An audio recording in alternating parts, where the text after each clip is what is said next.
If you've ever been stuck in a bad marriage, this story might be for you. I'm Josh with eDesk Stories, your home for the juiciest stories and the hottest tea. Today's installment comes from an original poster who wants to know, Am I wrong for setting up my narcissistic husband to cheat so I could get out of our marriage? I thought I'd found my fairy tale when I met Philip.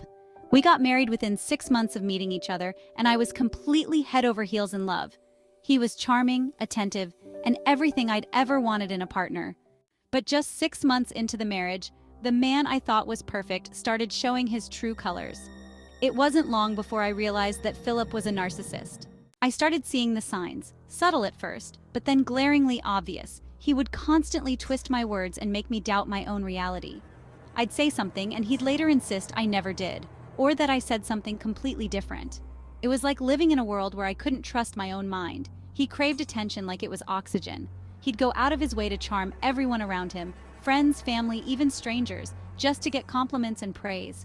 At first, I thought he was just being friendly, but then I realized he needed that validation constantly. When I was going through a tough time at work, he didn't offer support or comfort.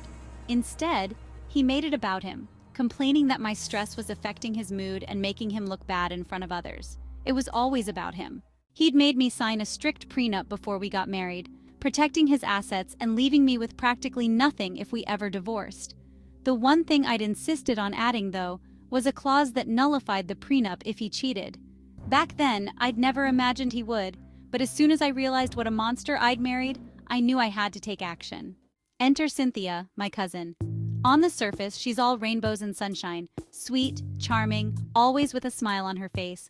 But underneath, she's a viper. Over the years, she's proven just how self-serving she can be. She convinced our elderly grandmother to give her the family heirloom jewelry, claiming she'd take better care of it. She sold it within a week. When our aunt was struggling financially, Cynthia pretended to be sympathetic, but then refused to lend her money, saying she couldn't afford it. The next day, she posted pictures of her new designer handbag on social media.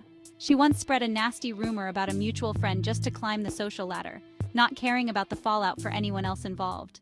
Knowing what kind of person Cynthia was, I started planting seeds. I'd talk about how amazing Philip was, how lucky I was to have him. I made sure to make her think she could never get a husband as wonderful as him. Then, I'd mention Cynthia to Philip, highlighting how beautiful and interesting she was. Soon enough, I started orchestrating situations to push them together. I'd invite her over for a movie night, then suddenly get a headache and retreat to my room, leaving them alone. I watched them get closer and closer, and I enjoyed every second. Philip was the charming man I'd fallen for, showing Cynthia the same facade he'd shown me in the beginning, and Cynthia, she fell for it. She started trying to seduce him, and I didn't lift a finger to stop it. In fact, I encouraged it. Once I was sure they were having an affair, I made sure my evidence was ironclad. I hired a private detective to take photos, and I even planted cameras in the hotel rooms where they met. I went into debt, maxing out every credit card I had to get the evidence I needed, knowing the payoff would be worth it. When I had everything I needed, I confronted Philip and filed for divorce. Thanks to that prenup clause, I got half of everything. Last I heard, Philip and Cynthia are together, but they're far from happy. Apparently, living with a narcissist isn't all it's cracked up to be. 2 narcissists together? That must be hell. Now here's the question. Should I feel bad about setting them up? On one hand, I manipulated the situation to get what I wanted, a way out of my marriage with financial security. On the other hand, Philip was a toxic person, and Cynthia is exactly where she deserves to be. Part of me feels a little guilty, but another part of me thinks they both got what they had coming. So, am I wrong for setting up my narcissistic husband to cheat so I could get out of our marriage? Or was it just a necessary move to protect myself from a life of misery? oh, we love stories like this, particularly when they share all the details. Life with a narcissist is never easy, and we're sure she needed a way out. But do you think setting up the awful cousin was a good move? Or was it justice? We are quite happy that she got half of everything in the end. Drop your thoughts in the comments. Let's discuss it. And don't forget to like and subscribe for more daily stories.